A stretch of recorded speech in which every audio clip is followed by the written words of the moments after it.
بسم اللہ الرحمن الرحیم۔ قوم سبا پر اللہ کے عذاب کا واقعہ۔ اہل سرسار کی ایک قوم جسے قوم سبا بھی کہا جاتا ہے اللہ تعالیٰ کی ہے، بے شمار نعمتوں کے اندر زندگی گزار رہی تھی۔ یہ قوم ایک عظیم تہذیب و تمدن کی مالک تھی۔ حضرت داؤد علیہ السلام اور حضرت سلیمان علیہ السلام کی باعظمت حکومتوں کے بعد ان کی حکومت زبان زد خاص و عام تھی۔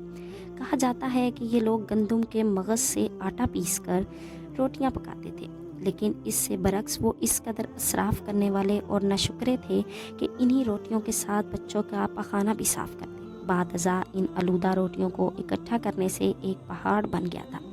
پھر ایک صالح شخص نے وہاں سے گزرتے ہوئے ایک عورت کو دیکھا جو روٹی کے ساتھ بچے کے پخانے کے مقام کو صاف کر رہی تھی۔ اس شخص نے عورت سے کہا، تیرے اوپر افسوس، خدا سے ڈر کہیں ایسا نہ ہو کہ تیرے اوپر اپنا غضب ڈھائے اور تجھ سے اپنی نعمت چھین لے۔ اس عورت نے جواب میں مذاق اڑایا اور مغرورانہ انداز میں کہا، جاؤ جاؤ، گویا کہ مجھے بھوک سے ڈرا رہے ہو۔ جب تک سرسار جاری ہے مجھے بھوک سے کسی قسم کا کوئی خوف نہیں ہے۔ کوئی زیادہ عرصہ تک نہیں گزرا تھا کہ اللہ تعالیٰ نے ان لوگوں پر اپنا غضب ڈال دیا۔ پانی جو کہ اللہ نے زندگی کی بنیاد رکھی ہے ان لوگوں سے چھین لیا گیا، یہاں تک کہ قحط نازل ہوا۔ بات یہاں تک پہنچ گئی کہ ان کی ذخیرہ کی ہوئی تمام غذائیں ختم ہو گئیں۔ آخرکار وہ مجبور ہو گئے اور انہیں آلودہ روٹیوں پر ہی جانا پڑا، اور ان لوگوں نے اکٹھی کر کے جو پہاڑ کی ماں نے ڈھیر لگایا ہوا تھا وہاں سے روٹی لینے کے لیے صفیں لگتی تھیں تاکہ ہر کوئی وہاں سے اپنے حصے کی روٹی لے جا سکے۔ کفران نعمت، قحط اور ان کی بدحالی کے بارے میں متعدد روایات موجود ہیں۔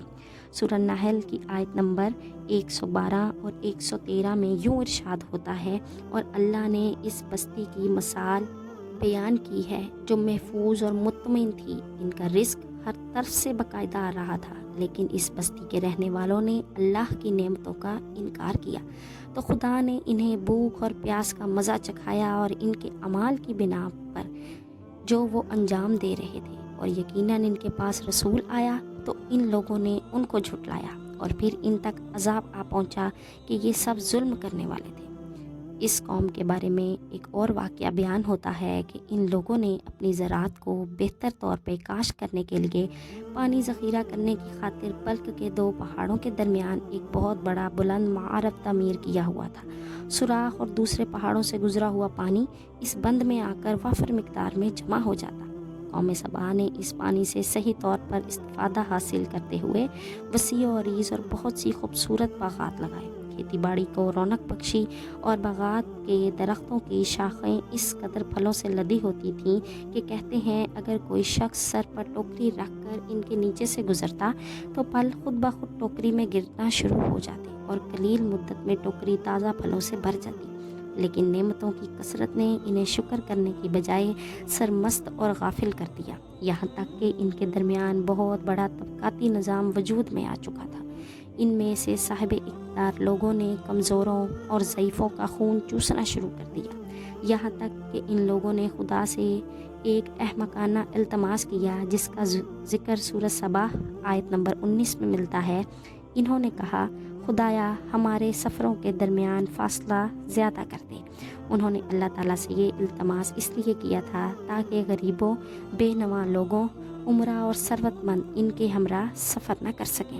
ان کی خواہش تھی کہ آبادیوں کے درمیان خشکی ہو اور فاصلہ بہت زیادہ ہو تاکہ تہی دست اور کم آمدنی والے لوگ ان کی طرح سفر نہ کر سکیں۔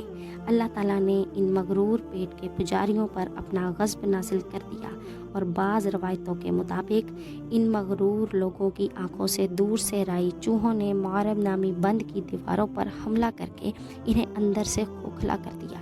ادھر سے بارشیں ہوئیں جن کی وجہ سے سیلاب آ گیا، اور اس بند میں پانی بہت زیادہ اکٹھا ہو گیا۔ اچانک بند کی دیواریں ٹوٹیں اور اس سے ایک بہت بڑا سیلاب آیا جس سے تمام دیہات، آبادیاں، مال مویشی، باغات، کھیتیاں، ان کے محل اور گھر پانی میں غرق اور نیست و نابود ہو گئے۔ ان کے باغات اور زراعت میں سے صرف بیری کے درخت اور کچھ جھاڑیاں بچی تھیں۔ خوش الحان پرندے وہاں سے کوچ کر گئے، جبکہ الوؤں نے اور کووں نے قوم سبا کے کھنڈرات میں اپنے گھونسلے بنا لیے تھے۔ اس بات کا ذکر سورۃ سبا کی آیت نمبر 15 اور 16 میں ملتا ہے، اور آخر میں سورۃ سبا کی آیت نمبر 17 میں قرآن مجید میں اس واقعے کا یوں نتیجہ نکالا کہ یہ ہم نے ان ناشکری کی سزا دی انہیں، اور ہم ناشکروں کے علاوہ کسی اور کو سزا نہیں دیتے۔ استغفر اللہ۔ اللہ تعالیٰ ہم سب کو کفران نعمتوں سے بچائے اور شکرانہ نعمت ادا کرنے کی توفیق عطا فرمائے، آمین ثم آمین۔